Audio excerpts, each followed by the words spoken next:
You heard that right, the man who once ruled the charts, who moved like a king in the rap game, who turned heartbreak into platinum hits. Might be watching it all crumble right in front of his eyes. From the OVO mansion lights going dim to people in his own circle whispering behind closed doors, something dark is happening around Drizzy, and fans can feel it. It started with a cryptic post, one that fans say didn't sound like the usual confident Drake. Then came the rumors. Betrayal from someone close, financial trouble hidden under luxury, a fallout that could change how the world sees him forever. People close to the situation are saying Drake's empire isn't just shaking, it's collapsing from the inside out. And the craziest part? Everyone thought he was untouchable. Now, the same people who once screamed, "Six God forever," are questioning what really went down, who turned on him, what secrets got exposed, and how Drake ended up fighting battles money couldn't fix. Tonight, we break down the story that has everybody talking. This is the downfall nobody saw coming. Title: Drake just lost everything. For years, Drake moved like he could never lose. Every drop hit #1, every diss bounced off him like bullets on Kevlar, and every scandal somehow made him even bigger. But lately, something's been off.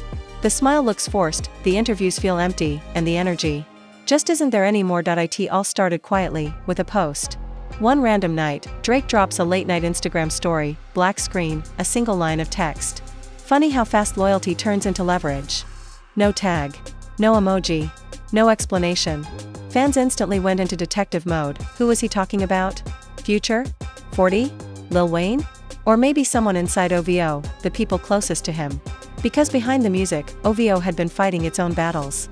There were whispers, quiet ones at first, that some of Drake's longtime team members were frustrated. His producer, 40, was rumored to be distant. Some of the young artists Drake had signed to OVO Sound felt they weren't getting the push they were promised. And then came the money talk. A leaked document online hinted that a few of Drake's ventures weren't doing well. The whiskey brand wasn't selling like before. The Toronto mansion? Allegedly remortgaged. People called it fake news, until a local real estate agent posted something cryptic on X. Even kings have to sell their castles sometimes. That post disappeared within minutes. But screenshots never die. And that's when things started to spiral. Rumors spread that one of Drake's inner circle members, someone who'd been with him since So Far Gone, had secretly teamed up with a rival label to start their own thing. The streets said it was betrayal. Industry folks called it business. But Drake? He took it personal. One night, sources close to him say he gathered the whole OVO squad at the embassy, that massive Toronto mansion we all know. It was supposed to be a dinner. But it turned into a war room. Drake, sitting at the head of a long marble table, looks at everyone. We came up together. We built something real. But lately, it don't feel like love anymore, feels like everyone's keeping score. The room goes silent. Nobody moves. People look at 40. Then at Chubbs. Then at one of the younger OVO artists, who suddenly avoids eye contact. If you can't ride with me, at least don't plot against me, Drake says, that's all I ask. Someone leaks that quote the next day. Nobody knows who. By the weekend, the Shade Room and academics are posting clips about OVO division. Hashtags trend.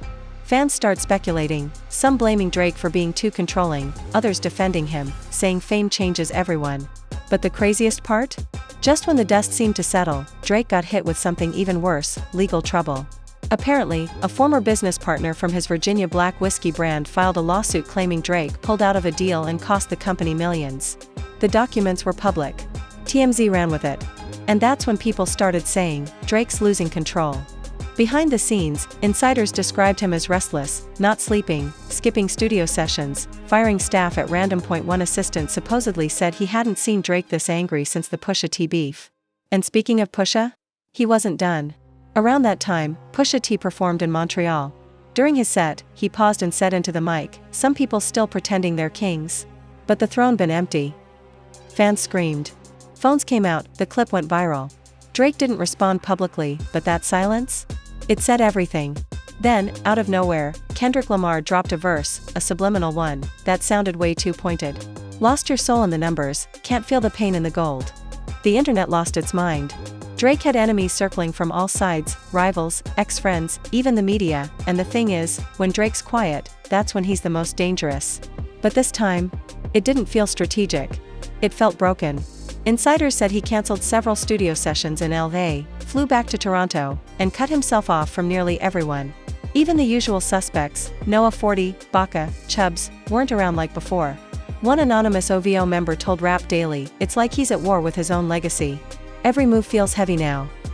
The question became, what was really happening behind those embassy walls? A few weeks later, paparazzi spotted Drake leaving a downtown Toronto law office looking tense. No smile, no fans, no entourage. Just Drake and a stack of papers.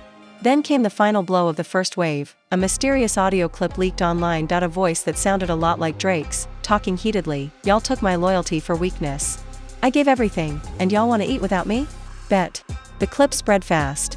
OVO insiders denied it was real, but fans were split. Some said it was AI, others said it was too raw, too specific to be fake. Either way, the message was clear: something inside the OVO empire had cracked. And as the internet picked apart every lyric, every post, every subtle caption, Drake disappeared. No stories. No comments. No sightings. For the first time in a decade, Drake went silent. And that's when people started saying, maybe he really did lose it all, but the truth? That silence? Was just the beginning. When Drake went quiet, the internet got loud. Every YouTube page, every gossip channel, every fan podcast, all saying the same thing: something's wrong with Drake. But nobody knew how deep it really went. Until the leaks started. It began with one video, shaky, grainy footage that looked like it was shot from someone's phone inside a private Toronto club. Drake, sitting in a corner booth, surrounded by familiar faces, but one stood out. A face fans instantly recognized. Noah, 40, Shebib. His brother in sound. His right-hand producer. The man who built that OVO sound with him from day one. But in the video, they weren't laughing or vibing to music. They were arguing. Loud, heated. Drake slammed his hand on the table, eyes locked on 40. "You told him that? Bro, you told him that?" 40 shook his head, trying to explain. "It wasn't like that, man. They came to me about the masters, I just said." Drake cut him off, voice rising. "You don't say anything. You know what that info means to me. To OVO." The video ended there. But that was enough. Twitter, or X now, exploded. Drake vs 40 started trending worldwide. For years, fans had called them inseparable, two geniuses with one vision. But this was different. It wasn't just about music. The masters 40 mentioned, that meant ownership. That meant control. And suddenly, headlines everywhere screamed, is Drake losing OVO? OVO sound splitting over money dispute? Drake betrayed by his own producer? Within 48 hours, every outlet had an angle. Even Say Cheese TV posted, sources say Drake's longtime producer 40 might be teaming with Universal to secure the OVO masters. Fans couldn't believe it. The internet was divided. Some said 40 would never do that. Others pointed to signs. 40 had been distant, Drake hadn't tagged him in months, and OVO's official page hadn't mentioned any new collabs.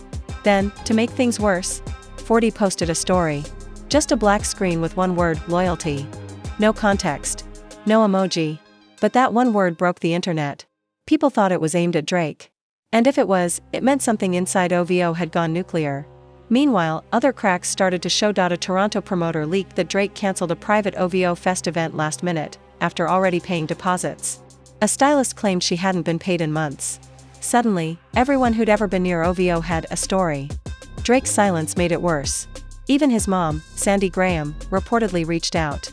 A close family friend told Candidly Cassie, she's worried. She's never seen her son this detached. He's always handled pressure, but this time it feels personal. And it was. Because when the 40 situation went public, another betrayal followed, this one from someone outside the music world.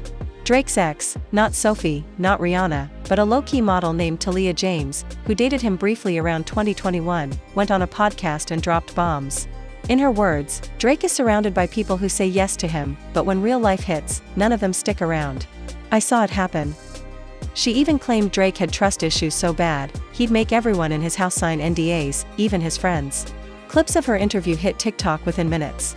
Drake paranoid, Drake control freak, Drake falling apart, it was everywhere.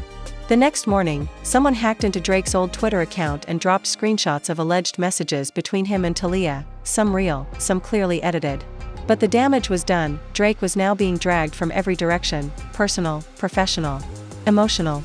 And that's when his oldest friend, Chubbs, stepped in. A video surfaced of Chubbs outside a Toronto club, surrounded by fans. When asked about the situation, he just said, "Y'all don't know what's going on behind closed doors. But trust me, loyalty ain't what it used to be." That single line made fans think the entire OVO family had turned into Game of Thrones. Then came the most shocking part. 40 broke his silence. He sat down for an interview on District Trending, and when asked about the Drake rumors, He looked straight into the camera and said, "I'll always love that man. But sometimes, creative partnerships outgrow personal ones." Boom. That was it. No denial. No clarity, just enough truth to feed the chaos. For the first time ever, people started asking, did Drake build an empire too big to control? But even as the headlines flamed up, Drake didn't post. Didn't clap back. Didn't say a word. Instead, he booked a private jet and disappeared to Turks and Caicos. Pap shots showed him on a yacht, alone, hoodie up, no friends, no crew. And the captions wrote themselves, "From the top of the world? To complete isolation." But if fans thought Drake was defeated, they were wrong. Because what happened next, what he did from that silence, would shock everybody. Rumors say he started calling people old rivals, industry heads, even an ex or two trying to rebuild, or maybe to settle some scores. And one night, a single tweet appeared on Drake's official account, the first in months. "They love you when you're shining. They laugh when you fall.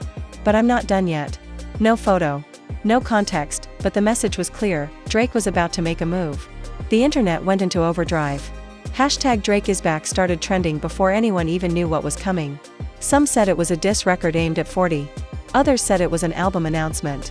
But insiders whispered something darker, that Drake had plans to expose everyone who'd turned against him. According to one OVO source, he'd been recording behind the scenes, not at the embassy, but at a hidden studio in L.A. Revenge Project. And if you know Drake, you know, when he puts pain in a verse, it becomes a headline. The world thought they were watching the fall of a superstar. But Drake? He was just loading up his next chapter. Still, nobody expected what would happen next. Because when he finally spoke, he didn't drop a song. He dropped a confession.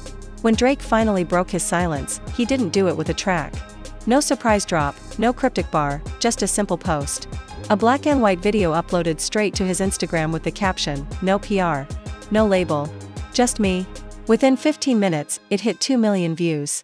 Within an hour, the entire industry was tuned in. Drake sat alone in a dimly lit studio, wearing a hoodie, a gold chain glinting faintly under the lights. His voice was low, calm, but heavy. "I built this from the basement. Every brick, every sound, every bar, it came from loyalty. But somewhere along the way, that word stopped meaning something to people."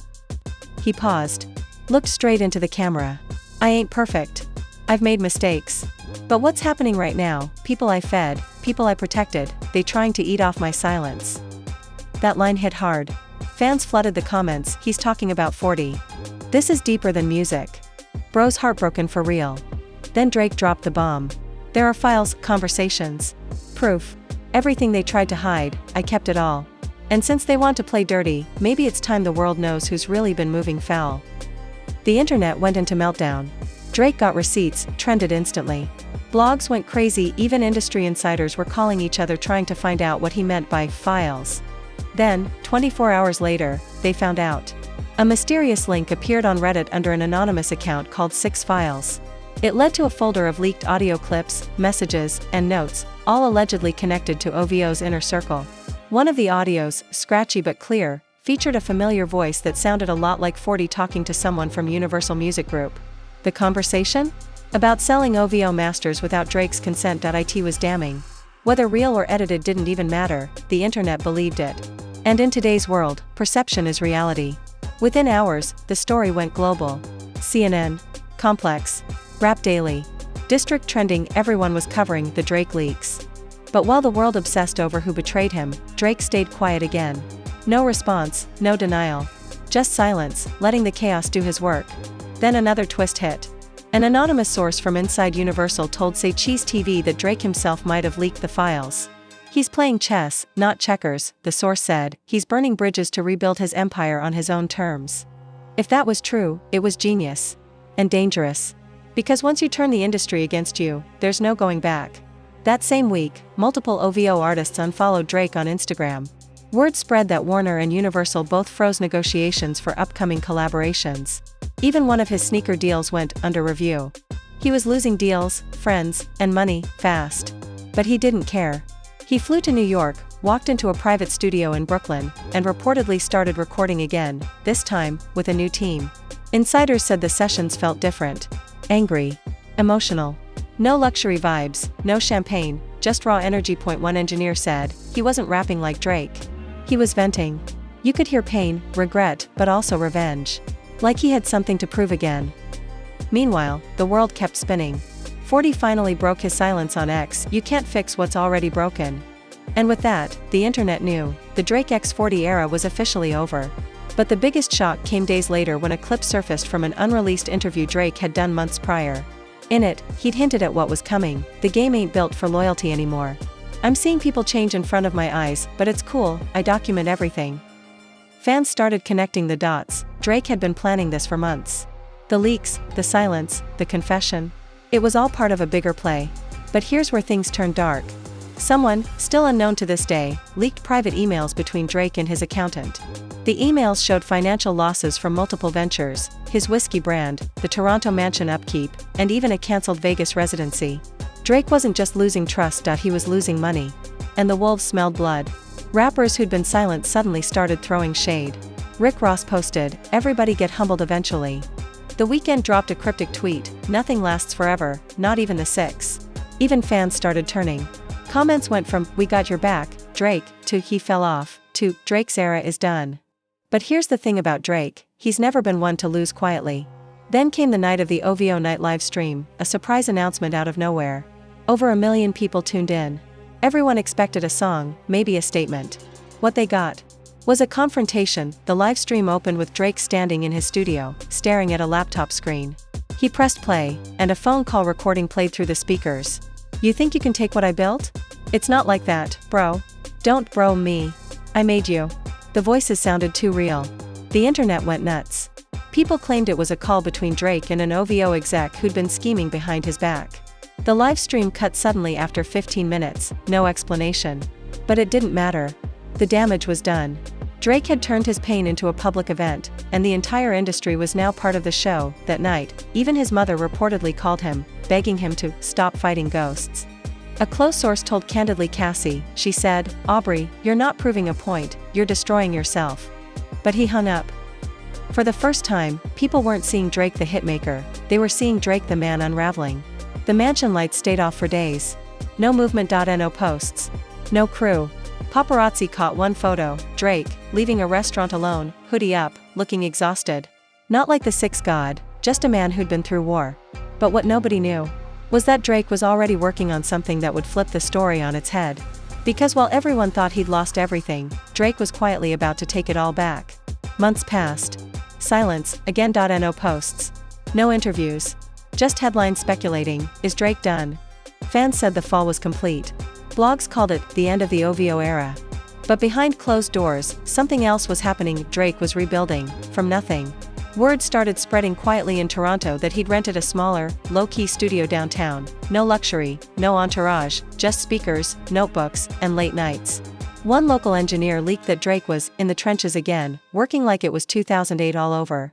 And that's when a strange package started showing up at media offices across LA, New York, and Toronto, plain brown envelopes, sealed with a gold OVOL sticker. Inside? A single USB drive. Every outlet that plugged it and heard the same thing, Drake's voice. "You tried to bury me alive. But y'all forgot, I'm the one who built the dirt." Then came 30 seconds of unreleased music, raw, emotional, powerful. No auto-tune. No hooks. Just pain, pride, and vengeance in every bar. The next morning, Drake officially announced a project, The Hard Way, a documentary by Drake. But it wasn't just a documentary. It was warfare disguised as art. He released it on YouTube for free, no promo, no sponsor, no label. Just him. The 90-minute film opened with footage of the OVO mansion being emptied, furniture gone, awards packed, his voice narrating. "They thought I lost it all. Truth is, I was letting go of what was holding me back." The film mixed real moments and dramatized scenes, a real mix-fake masterpiece. It showed behind-the-scenes fallout, fake phone calls, exaggerated clips of betrayal, and real footage of Drake walking alone through downtown Toronto in the snow. Halfway through, he addressed everything, the 40 situation, the leaks, the money problems, the isolation. But he did it calmly, not bitterly. People think money keeps you safe, but it's loyalty that does. And once that's gone, the empire don't matter. Fans were stunned. But the twist? At the end of the documentary, Drake revealed something nobody saw coming. He hadn't been broke. He hadn't been blackballed. He'd been testing everyone. "I wanted to see who'd still stand next to me when the world thought I fell off. Now I know." Screens cut to footage of Chubbs, OVO Boy Wanda, and a few others, the loyal few who never left. Then, boom, a track starts playing, everything lost. Drake's voice cuts through with venom and clarity, they stole the crown. I let M wear it / now I'm back, they can't bear it / thought it's over? Nah, I'm the storm they inherit. Within 10 minutes, the track had 2 million streams. Within 24 hours, the doc racked up 40 million views. The culture flipped overnight. Even people who doubted him, fans, critics, old rivals, started giving respect. LeBron James reposted the doc with the caption, "That's how a king moves." Nicki Minaj commented, "That's family business handled." Even 40 liked the post, and that, right there, broke the internet again. But there was one last chapter left in this wild saga. Days after the doc dropped, Drake showed up at a surprise concert in Toronto, his first public appearance in almost a year. No flashy lights. No pyro, just him and a mic. The crowd chanted his name for 5 minutes straight before he even spoke. They said I lost everything, Drake said, looking around. But the truth is, I just found out what really matters. Then he pointed to the sky. This for the ones who switched sides. Thank you for reminding me who I am. And just like that, he performed Everything Lost live, raw, unfiltered, with tears in his eyes. Videos flooded social media. #DrakeReturns trended worldwide. The industry scrambled. Universal reportedly reached out again to renegotiate deals. Streaming platforms promoted the doc to their front pages. Even 40's team confirmed that he and Drake had spoken privately to rebuild their brotherhood. But Drake didn't go back to his old ways. He kept things lean, small circle, few business partners, all under his control. He even announced the launch of a new label, Hardway Records, built for independent artists, fully funded by him, with a statement that read, "No middlemen. No snakes. Just art and truth." It was poetic justice. The man who supposedly lost everything had used his downfall to evolve, to reclaim his narrative, his masters, and his mind. The final scene of his documentary summed it all up. Drake stood on the balcony of the embassy at sunrise, overlooking Toronto, saying softly, "They thought I was breaking down. I was just breaking free." Fade to black, the next morning, his streaming numbers skyrocketed. Old songs re-entered the charts. Even rivals went quiet for a minute. The Sixth God was back, stronger, sharper, and more dangerous than ever. But fans couldn't help noticing one last detail. At the very end of the doc, after the credits, one hidden message flashed for half a second, "The real story's not over." And that line sent chills down everyone's spine. Because if there's one thing we've learned about Drake, it's that he never moves without purpose. Every post, every lyric, every silence means something. So, did Drake lose everything? Or did he just pull off the greatest rebrand in hip-hop history? One thing's for sure, the world's watching. And the next move? It's going to change the game again. So, there it is, the wild saga of Drake just lost everything. A story of power, betrayal, loss, and the ultimate comeback. From losing his empire and his closest friends to turning that pain into one of the most legendary reinventions we've ever seen, Drake reminded the world exactly why he's still one of one. But the question now is, how real was it? Was it all genuine, the leaks, the silence, the heartbreak, or was Drake playing chess the entire time, using the industry's own gossip machine to fuel his rebirth? Either way, one thing's clear, the man never really lost anything. He just shed what didn't serve him, and that hidden message, the real story's not over, it's got fans convinced there's more to come. Maybe another project. Maybe another doc. Maybe another storm. What do you think? Did Drake really lose it all, or did he just flip the industry upside down again? Drop your thoughts in the comments, I want to hear your theories, your takes, and your predictions, and if you're still here, make sure you like, subscribe, and hit that bell. Because we're just getting started, this is the story the blogs won't tell you, but we will. This has been Rap Daily, and trust me, the next chapter? It's already in motion.